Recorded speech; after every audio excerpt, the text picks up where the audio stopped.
the Valley Current.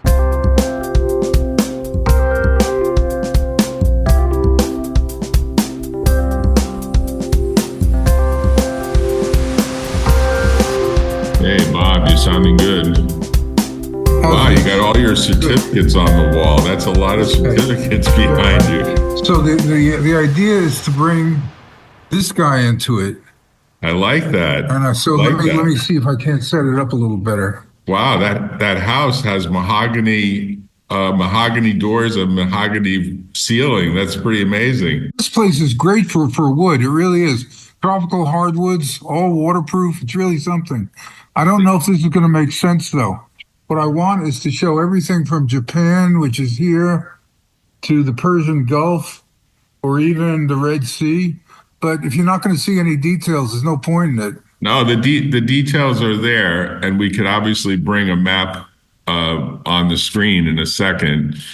So a flat map of Asia, basically. Yeah, but I'm interested in all the certificates that are behind you, because it looks like you've got some advanced PhD certificates behind you. Actually, every time I give money, they give me a certificate of appreciation, and I've gotten a whole wall full. No, it's really true. Wow, that's a lot of appreciation, I have to say.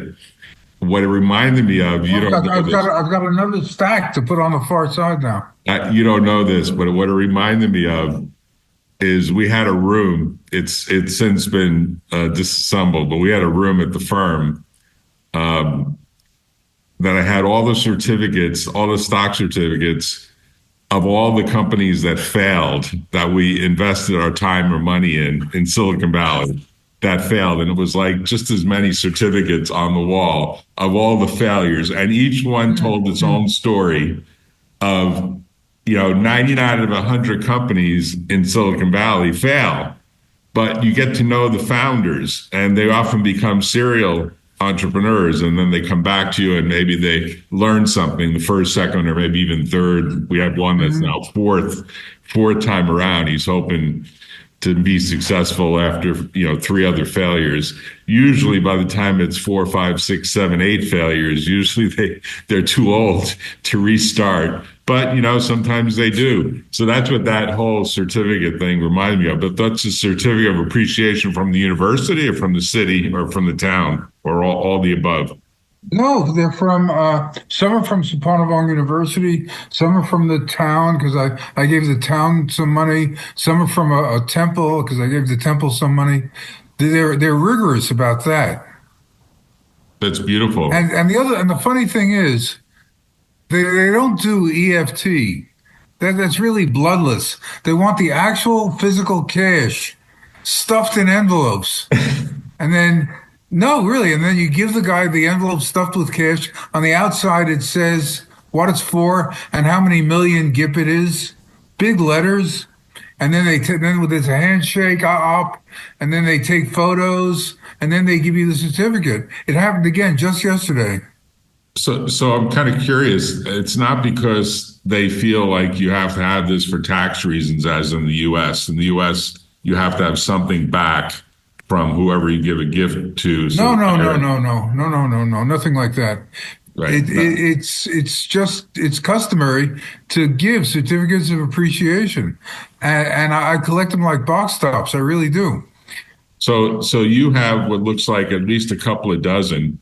Yes, well, I've got exactly a dozen on this wall, and I've got another half dozen to add at the farther reaches of the wall as soon as I get around to it. Okay. So as I was saying, they don't like EFT. They like cash and envelopes. Meanwhile, I can give money to them directly, but only if I want to sack the tax benefit. If I want to use the tax benefit, I have to use an American 501c3. Right. A little further back, so we include everything from Japan to Persian Gulf. If you've got a map of all of Asia. Yeah. Okay. Well, let's start with any of these Southeast Asians are good. Yeah. Okay, a little bigger. A little bigger than this. Right? That's good, but I would like Japan and. Japan's not in this, huh? Well, let's. No, it stops at Taiwan and it stops at Southeast Asia. So I really, really want India and the Persian Gulf. Okay, hold on. Just a map of Asia. So I'm kind of curious. You're teaching geography now at I the wish I university. were. You're not I wish I teaching. were. You're not teaching. It's very, very centralized here. If I Yeah. were an American, I wanted to give a course in the geography of the Mekong, I would just say, I'm giving Special Studies 198, Geography of the Mekong, period. Right. Okay, nobody would think twice about it. Here, I would have to get the Minister of Education to approve a change in the curriculum. That would only take 3 years. I mean, it's just Oh, impossible to get it to change without a lot of central oversight. So I can't. Instead, the course, you'll laugh. You'll think this is funny. The mhm. course was in English for IT professionals. No kidding. But it turns out that there's a lot of logical crap about IT. So if you keep your eye on the ball, what's this all about? And for IT professionals, not in the engineering sense, but in the business sense. So how do you figure out what the total cost of operation is? What steps go into developing a website? And that I could do. So you actually, So it worked okay. you're actually I teaching. reached the farthest limit of my knowledge, but I did it. You're actually teaching IT But in the I, context of I, teaching English. You're teaching English in the context of IT. I'm teaching. I'm just teaching a medley of English and IT issues for in the economics department. In other words, business considerations about IT and in the context of presenting it in English. Wow. So I gave some vocabulary, some grammar, and some decision making in IT. Wow. So all your work at Davis, Stafford, Kelman, and Fenwick that became Fenwick, Stone, Davis. Yes, they'd be proud of me, I'm sure. No, seriously, all that stuff really paid off, right?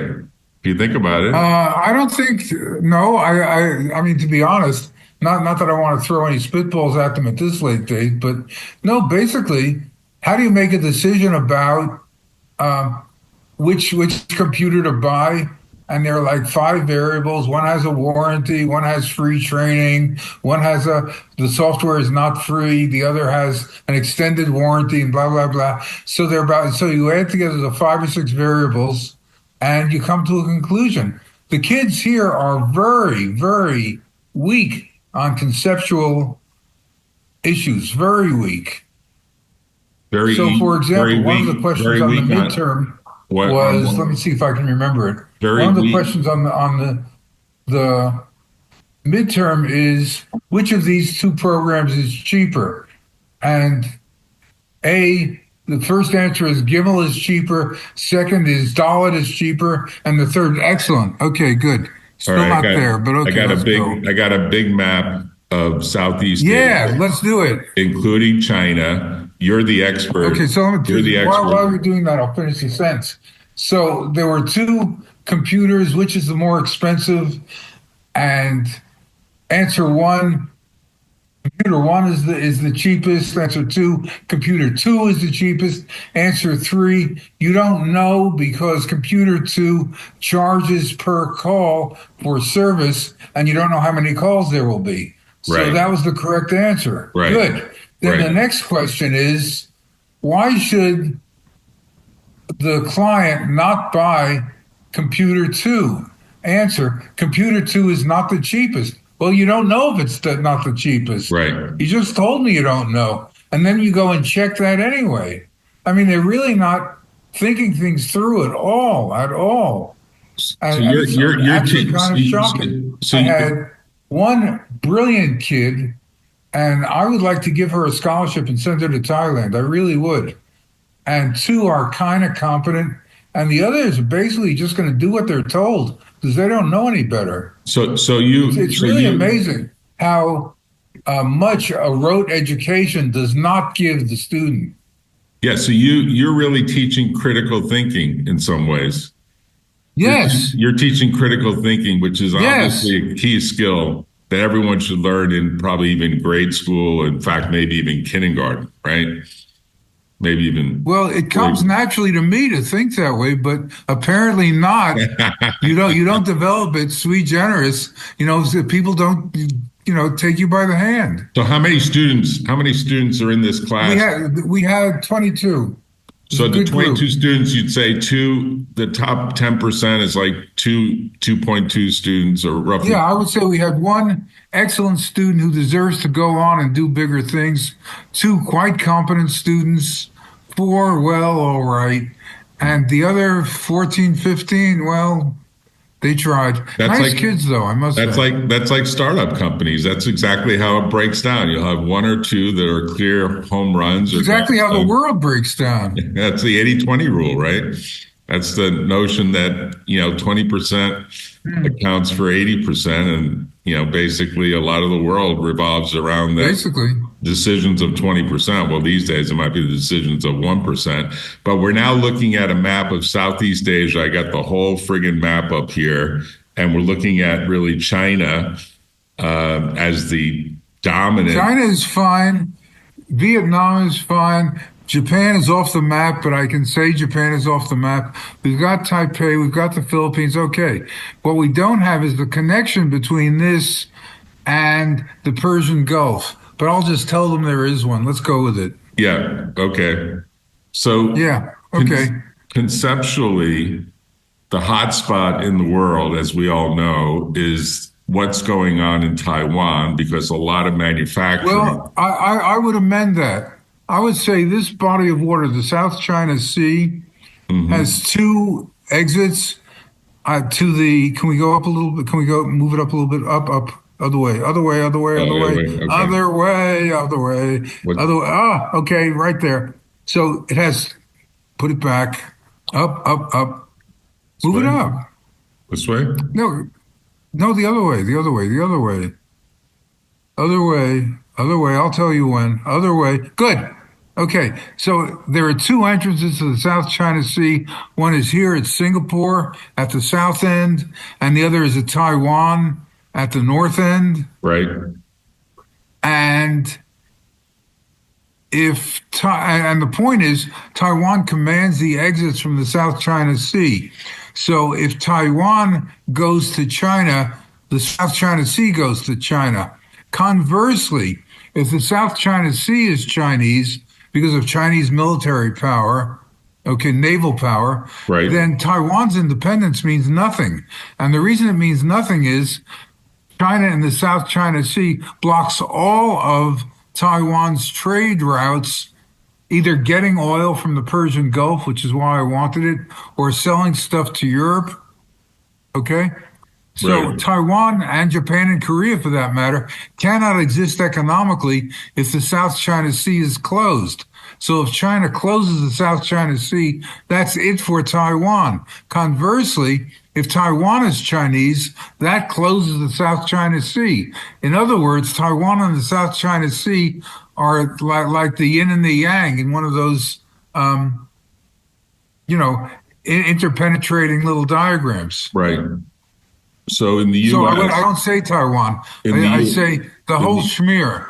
South in China Sea plus Taiwan are two sides of the same coin to me.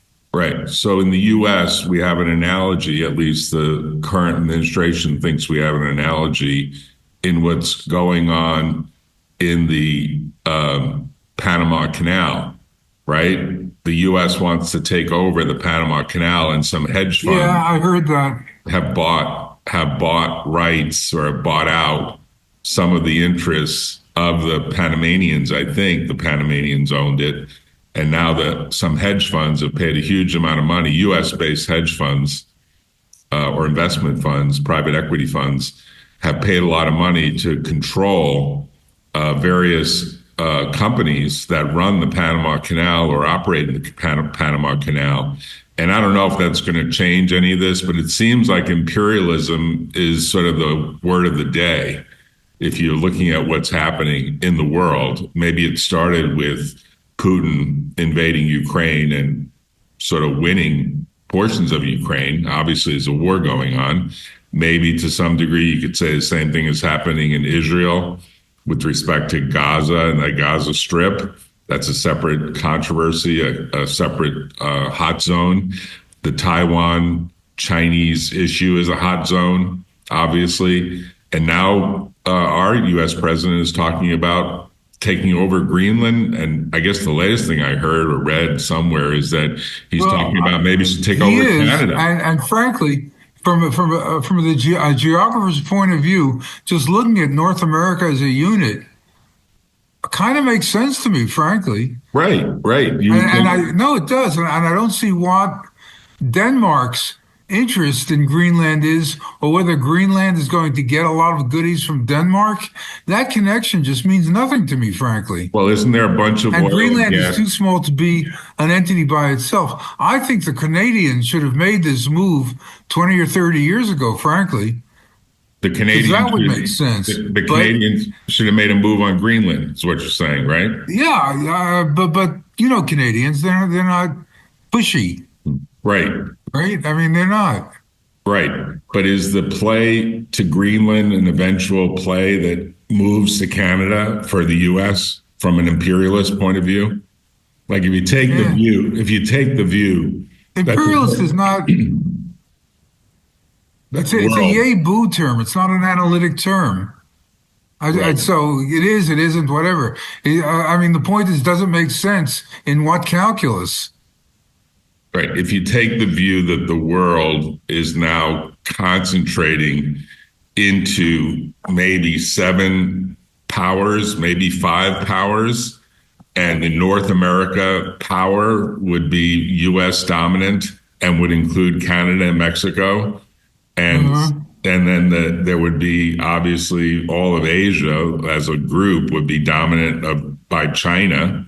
I don't know how that Well, works. if it is, baby, it's really game over. If we had a larger map, I would Yeah. take a compass and I would draw a 2,000-mile radius circle centered in the South China Sea. That would include Japan at the northeast end. It would include mainland Southeast Asia at the southwest end. It would include China at the northwest end, and the Philippines and Indonesia at the southeast end. Anyway, within that 2,000-mile circle are more than half the people in the world. Okay, so Okay, there are. but put And we haven't even gotten to India yet. So if um, if China can assert its dominance over that, then for that reason alone, China would be the big deal in the world. In addition to that, now let's think about Japan, Korea, Taiwan, selling things to Europe, buying oil from the Persian Gulf. All of that depends on hegemony over the South China Sea. So if China controls the South China Sea navally, then the independence of mainland Southeast Asia. Ah, beautiful, beautiful, beautiful, beautiful. you Wait, like that, stop, huh? stop, stop. Okay, here's the circle I was talking about. I'll use my finger. Okay. So I want all of this 2,000 miles from here. I was wrong. Takes in India, takes in Indonesia, takes in China, mainland Southeast Asia. More than half the people in the world live in that circle. Yeah. And pretty soon, more than half the economic activity in the world will be within that circle. So that's the first point. And the second point is Japan, Korea, Taiwan depend on oil coming from the Persian Gulf through the South China Sea. Their exports to Europe depend on going through the South China Sea. If you control the South China Sea and the countries around it, you are the big power in the world. Yeah. There's nothing else that can stack up to that. So what I was So going to say a minute ago is that yes, there are other hotspots in the world. There's Ukraine, there's the Middle East as usual. Maybe there's Greenland and North America. Good, beautiful, beautiful. mhm. Maybe there's Greenland and North America. But of them all, which is the most important? You can argue that Ukraine is more important than the Middle East, or Middle East is more important than Ukraine. But you're arguing about who the runner-ups are. This South China Sea, China, Taiwan, mainland Southeast Asia. This is number one. It really is. Conceptually, what you're saying in so many words is that if you take the view that we are seeing an imperialist era and some sort of consolidation of power around the superpowers. People used to say there were 7 superpowers. I don't know if that's true anymore. We can kind of say what. No, I'm not saying that. I'm saying there's one. I mean, there are various contests going on around the world. Ukraine and Europe certainly is one of those contests, but the most important contest by far is the one I'm talking about. So as a matter of priorities, this is where I'm focusing my attention. Right. Are you worried? Are you worried that eventually the Chinese would take over? I think we just blew it. I think we seriously just blew it. And the signal issue is not, it's really not personal to Trump. Apparently that Waltz character set up the meeting and invited various people, including a journalist, God knows why.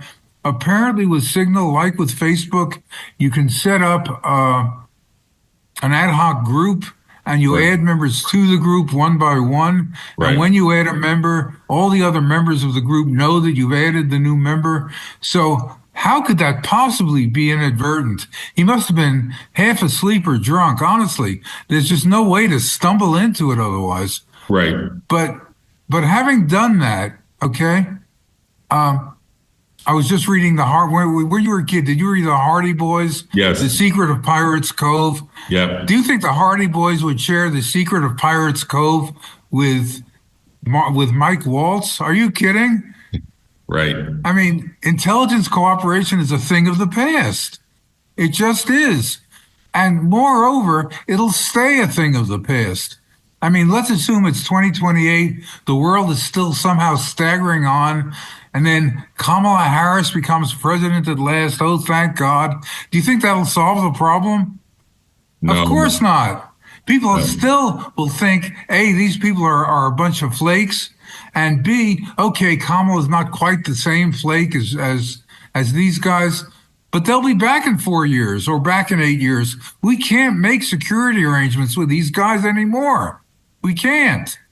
And that is the permanent detriment of the Signal thing. Trump himself was not personally involved, but it doesn't matter.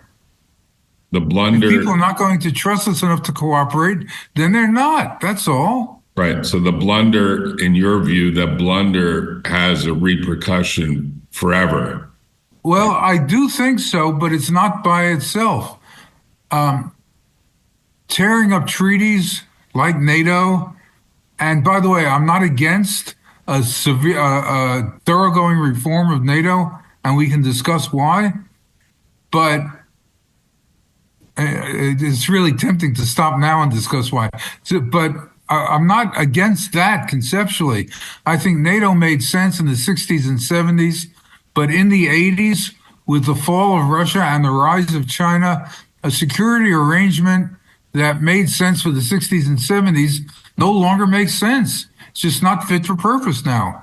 So I don't mind that Trump wants to rethink that whole relationship.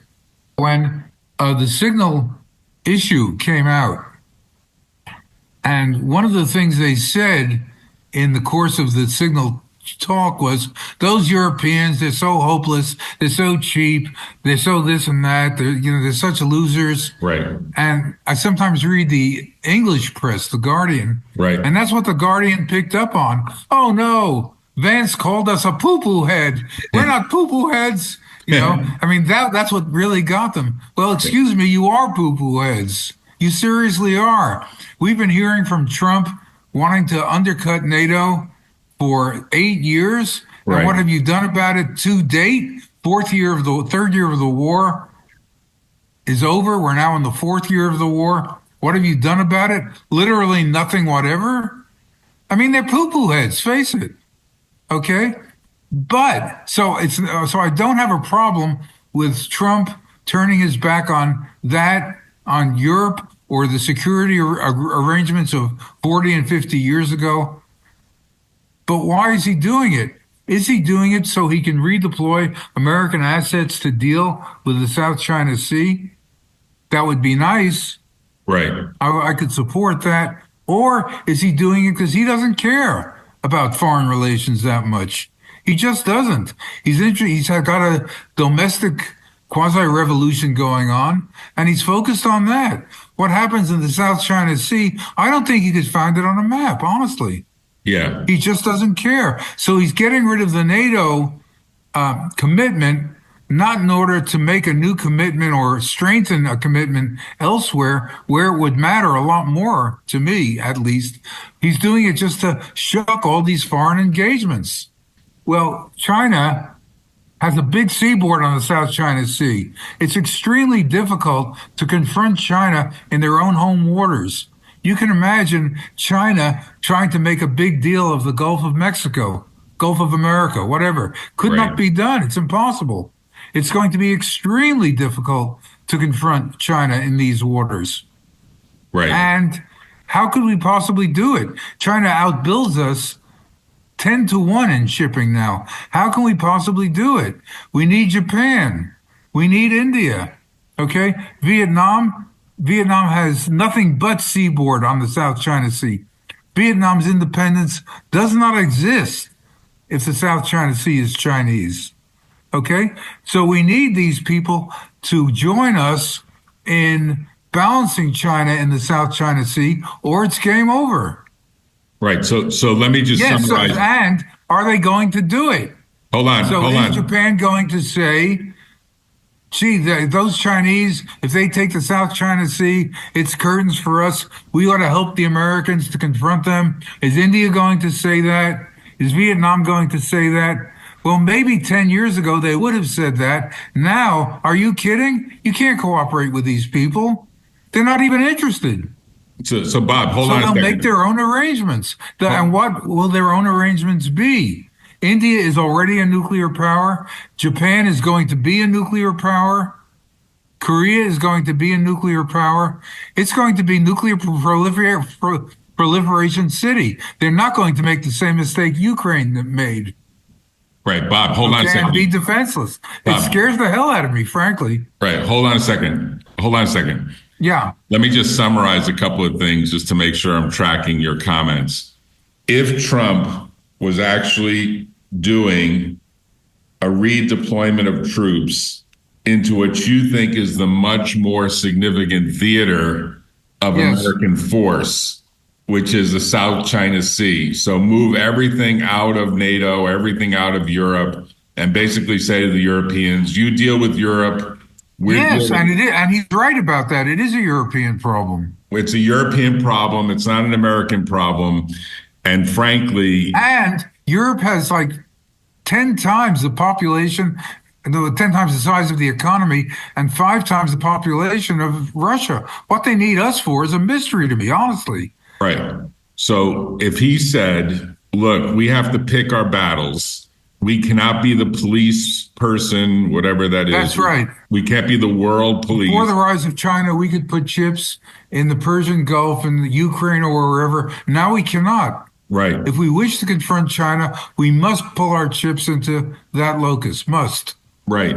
So that would actually make sense to you from a political, geographic point of view compared to what might be viewed as a much more haphazard approach of just saying we're not doing this anymore without saying why we're not doing this anymore, except to save money, I guess. That's his big picture, to save money. Yes, that was the funny thing. So I started to say that in the famous signal meeting, Vance is starting to talk about, those Europeans, they're poo-poo heads. Right. What was the next thing he said? The next thing he said was, and here we are cleaning out the Houthi problem and cleaning out the Red Sea. And are they grateful? We have to charge them. We have to figure out some way to charge them for what our Air Force is doing to the Houthis and get that money back. Yeah. I mean, what a parochial, itsy-bitsy little point of view. Right. But right? I mean, but it's actually the same problem. The pirates that do what they do on the waters that are being challenged, and that these airstrikes presumably were meant to stop, right? These airstrikes were meant to say you cannot pirate American ships or any ships that are running in these waters. yeah, you cannot close a major world trade route because you have some gripe with Israel. Right. And your point is But we've got Vance this, goes on. Europe gets 30% of its shipping through the Red Sea. We get 5% of our shipping through the Red Sea. Why are we pulling their chestnuts out of the fire? We have to charge them for this. We have to send them a big bill and figure out how to get the money. I right, mean, what a thing to be concerned with. right. So on the bigger picture of this current imperialist view that appears to be happening at least three different ways, maybe four different ways, because isn't there a fight going on between India and Pakistan all the time? Isn't there a conflict zone Well, there? sure, there are always geopolitical issues going on. I mean, Right. of course. But so if you look at it, I'm trying to remember the seven great powers and how they rank. The U.S. was, maybe still is, at the very top, right? China is number two. They'd probably say they're number one. The third is India, right? Because India's got a huge and growing population, right? The fourth is what? Japan used to be the view of Japan. Well, Japan had this thing about we don't want to spend money on defense. Right, The U.S., as you know, spends 3% on our gripe with Europe is they're still below 2%. Japan has historically been at 1%. right, So it does not sustain a very big military on that. right. They have recently announced that because of the rise of China and the threat of this and that, they're going to boost their defense spending by 50%. Stout fellows. That brings them up to 1.5%. Right, right. Okay, so no, Japan is not a major military factor yet. It may Right. become one. But from an economic point of view, they probably would be viewed as the fourth power. Oh, for sure. Right. And then the fifth. Definitely number three, yes. And then India's, I think they're number three, and then Germany and France and Europe and England are 4, 5, and 6, and then India is 7. Though India is doubtless moving up very quickly. Right. So let's re-rank those seven in the imperialist view of what things look like by 2050. You would say, or someone might say, if nothing happens, China takes over as number one for sure, because they control most of the population and most of the waterways of any great importance, right? They control the major trade waterways, the majority of the world's population, and the majority of its productive capacity. Assuming India's independence is subverted. If India's independence is not subverted, then China's still number one, but the lead is not so totally overwhelming. And number two is the U.S. at that point? Yes. Because right now the U.S. would say it's number one and China's number two. And we would shift. Now, but I suspect that'll be history in about 5 years. Well, that's kind of what this DeepSeek announcement was, is like, we're actually ahead of you in AI because we can do it faster and cheaper, and we can multiply it many times over because basically we know how to. I don't know. What's your opinion? I have to tell you, it was a big surprise to a lot of people. And part of it was the view that, well, if you want to make everything open source, realize you're going to get people that are faster and smarter, that are overseas and willing to work a lot harder than U.S. people are willing to work, including even Silicon Valley people. And they're going to produce better results faster because you've allowed them all of the base infrastructure to do that. And that's what DeepSeek represented in many ways for a lot of people, that China maybe has an ability to leverage those assets better than even we do in the U.S. Well, my opinion of who's ahead in AI is not worth listening to. But Okay. I do know, you sent me a video of drones doing construction work or some fantastic thing like that. Right. Do you remember? Right. And in terms of land transportation, they're developing trains that go 1,000 kilometers an hour. Right. I mean, you just look around and your jaw drops. They're just miles ahead in that land transportation, miles ahead in drones. Maybe they're miles ahead in AI too, for all I know. But today it would be US, then China, then what? Japan? What's number three? Economically, yes. Japan, right? Yes. Economically. And in the future, probably Japan drops, right? And India gets to number three, right? Okay, but my point is that China, I mean, number one, two, and three on a global scale doesn't matter as much as the specific context of here in Asia. Confronting China in South America, okay, they want to take they want to take over the car market in Brazil or something, okay. But here in Asia, it's a much tougher proposition. Here in Asia, China is inherently number one. And the only way the U.S. can even think of challenging them is through cooperation with India and Japan. Okay. And maybe Vietnam and Thailand and the Philippines. Correct. So that would be number one against numbers 2, 3, 4, 5, and 6. And then we would have a shot. But as I say, who can cooperate with the U.S. under these conditions? Is Japan going to turn over, its state secrets to us? Is India going to base its defense policy on the administration in Washington? Cooperation is a dead letter. Right. So just remind me. So I think we're going to lose it, is what I think. Well, that's what a lot of people have been predicting for a while, but they never do it geographically. They always do it economically. And your point, which I think is quite incisive, is geographically, it all comes down to who controls the South China Sea. And that's what Taiwan. And again, Taiwan is, you mentioned Taiwan. That's not off point. I think of the two, I think of Taiwan as the cork, and the South China Sea is the bottle. Right. Okay. Right. So if the bottle goes, the cork doesn't matter. If China owns the cork, the bottle doesn't matter. Right. So it's really two sides of the same coin. Right. But let's go through just quickly, just for analytic reasons. Today, economically, the view is U.S., China, Japan, then what? Europe as number 4. Then Germany, I believe, is still there. I believe France is still there. India must be coming up very quickly, though. Right. We'll call number 4 the EU, right? Yes, that's fair enough. Today, but we'll say that what probably happens in the future is India becomes number 3. It's China, U.S., India, the future being 50 years from now.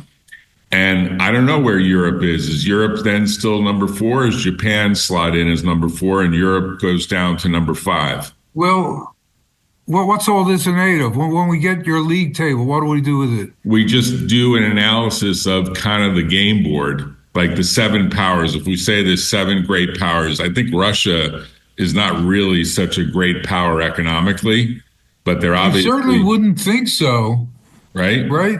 You would think Germany, the UK, and France would say, "Oh, don't sweat those Ruskies. Right. We have like 7 times their economic power just among the 3 of us. Never mind Poland and Sweden and whatnot. We'll just kick their ass back to." No, they can't do it. Okay, well, they may have a big economy, but they're incapable. Well, they're not as unified for sure, even though it's called the European Union. They're not really unified as much as you would want them. They're not unified at all. They've been facing the Trump problem for 8 years and have nothing and have talked. And all they have to show for it is talk. Right. And you could argue that the Brexit thing that happened actually weakened the potential for unification, where UK was part of the EU years ago. For sure. Right. They weakened the potential force that might have faced up to Putin. But Russia generally is not high on the list of economic powers. That's kind of one of the things I imagine that Putin... No, you're absolutely right. Maybe they're number 7. I'm trying to think of what the 7 are, because we say today it's U.S., China, Japan. My understanding is that they are half the size of England. Right. From an So, economic point of view. From a landmass point of view, of course, they're huge, right? yeah. From a landmass point of view, there's just a huge landmass. I mean, it's hard to believe how big it is because it's got to be like the biggest in the world, right? Oh, for sure. Right? Pretty much. No, for sure.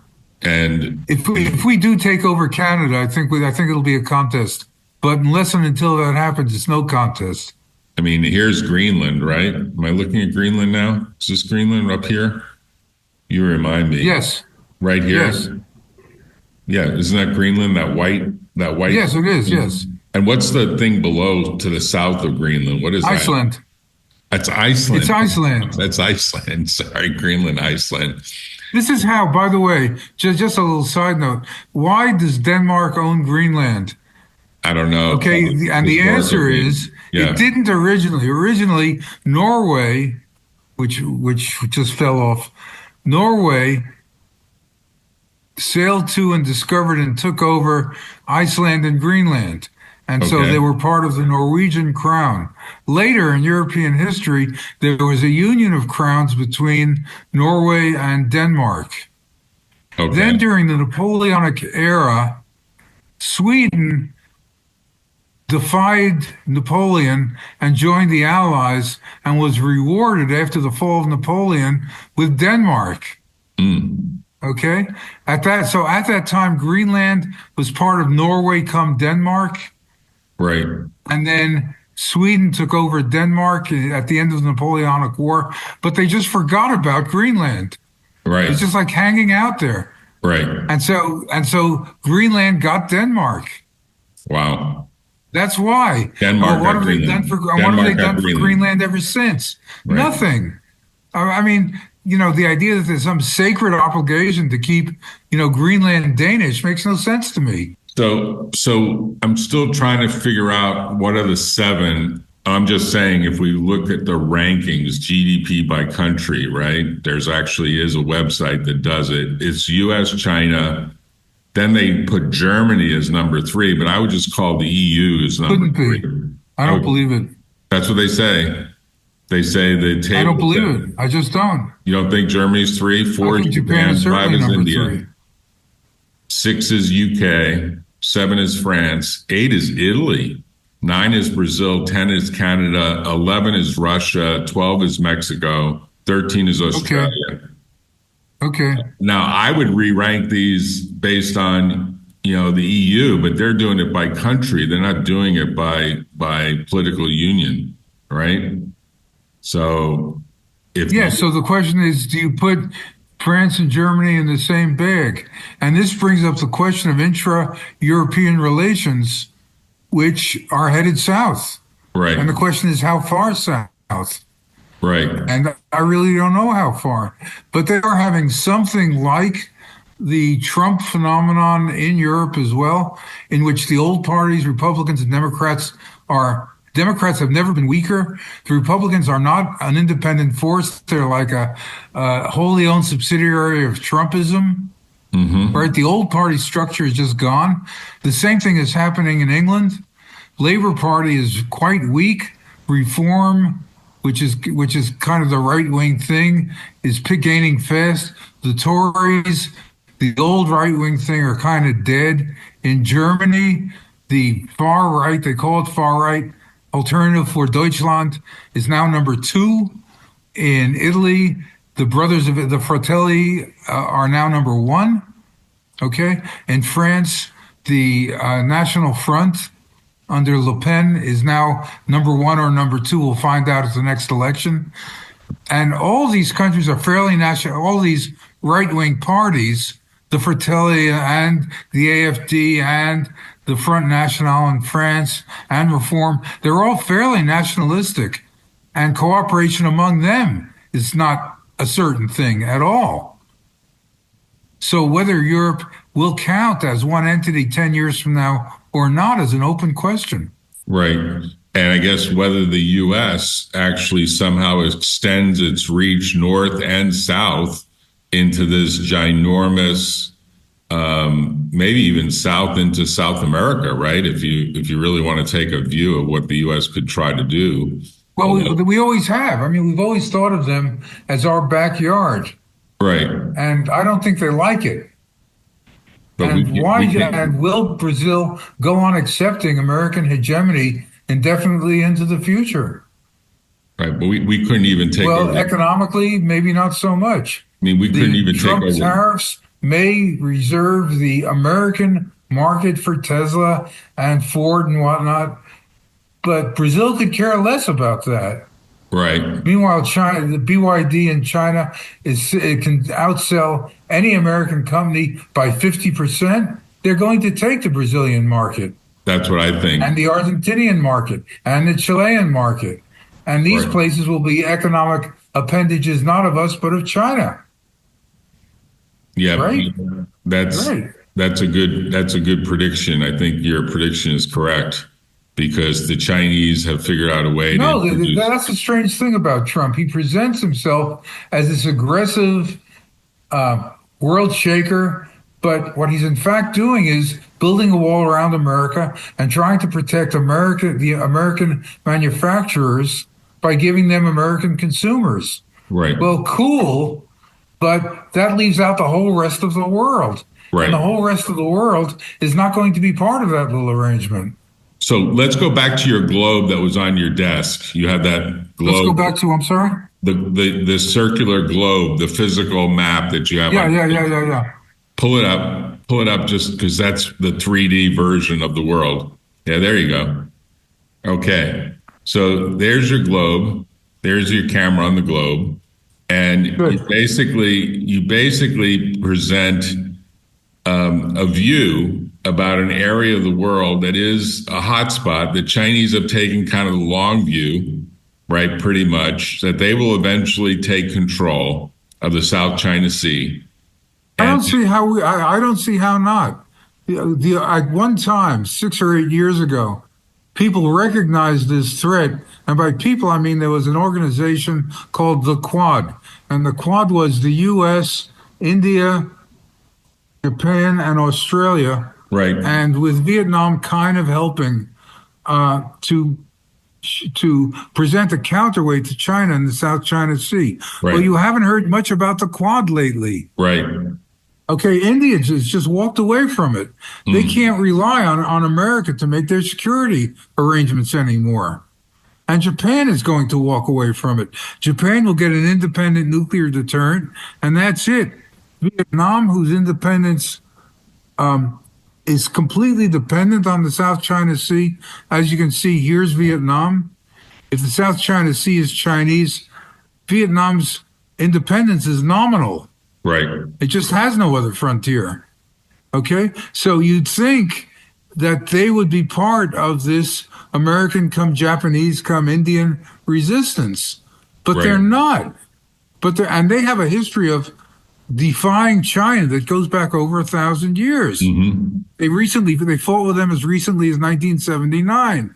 But their position now is we are strictly neutral. We will not take sides. We will not allow foreign forces on our soil, by which they mean the Americans. We will not cooperate with other countries. And we just do not have an active foreign policy. Well, that's music to China's ears. Right. Right. That's all China wants is a free hand. They don't need to fight everybody. Right. So how we could possibly maintain a contest by ourselves without the help of China, without the help of India and Japan, and with Trump not all that interested in the South China Sea to begin with? I mean, give me a break, honestly.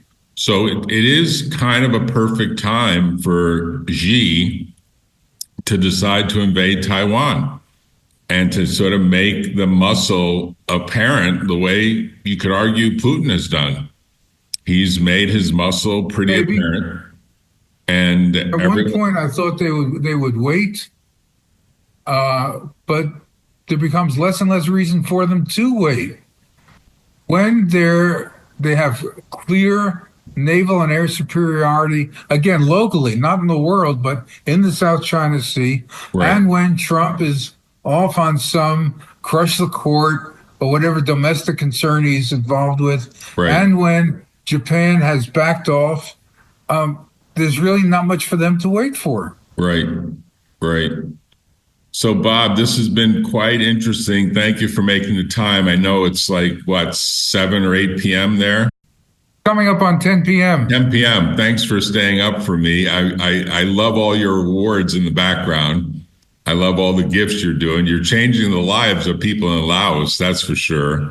You're probably the best. I forgot to say, I didn't finish that story. Yeah. So I was working with a 501, so if you don't mind extending for a minute. Yeah, go ahead. So I was working with a 501c3, and they were providing the service of transferring my money to the university for nothing. Of course. Why? Because it gave them a chance to do junkets, and then 3 of them, it's like $5,000 or 10. So for $5,000 or 10, they would send 3 people to Laos and investigate everything very seriously. I mean, come on. I mean, you know, but when we did the handover ceremony, in other words, stuffing the envelope full of bills and writing 20 million GIP on the outside, okay, I thought they would find it funny. So I sent them a picture of this, okay? And they didn't find it funny. Cash? You gave cash? You have a receipt? Maybe they took the money and went to Macau? Are you crazy? That's funny. And I found a bunch that was not hysterical about nothing, but it was funny. But you still have very much a cash economy because you built that beautiful mansion that you're in with pallets of cash. With pallets of cash. And for 10% of what it would cost you. Right, absolutely. No doubt. No question. There's a zero question about that, Bob. You have a palace that would cost at least $5 million US, and probably with the view of the water would be more like maybe $50 million US. And I don't know. Well, it would be high. You'd have to pick the analogous American location and then decide. Well, it'd be like Lake Tahoe. I just recently signed a contract, finally, to develop the garden. We've got about, I don't know, even 220 square meters. And I just signed a little contract, and the work should be done.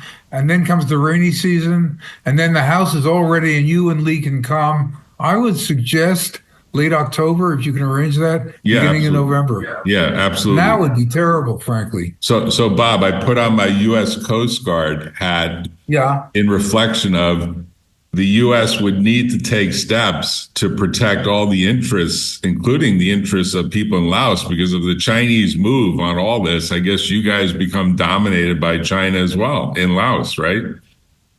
Oh, that will happen anyway. If you want to do a thing on the Lao economy, China just built a railroad from Kunming to here and continuing on from here to Bangkok and then Singapore. Wow. And it's the best thing that ever happened to Laos. I bet. But it means Laos owes China a lot of money. Absolutely. And Chinese manufacturers will flood the country. Right. And basically China's going to pull the strings. But they badly need the railroad. I didn't see anybody else lining up to give them a railroad. Nope. So that's just how it is. That's how it is. That's how it goes. That's the infrastructure approach to making things happen, to having influence in the world. Building road. That's the Building road in action. That's it. Yeah, that's it. Hey, Bob, thanks for coming on. Thanks very much. Take care. We'll do the thing on Laos next time. Talk to you later. Okay, good. Bye-bye.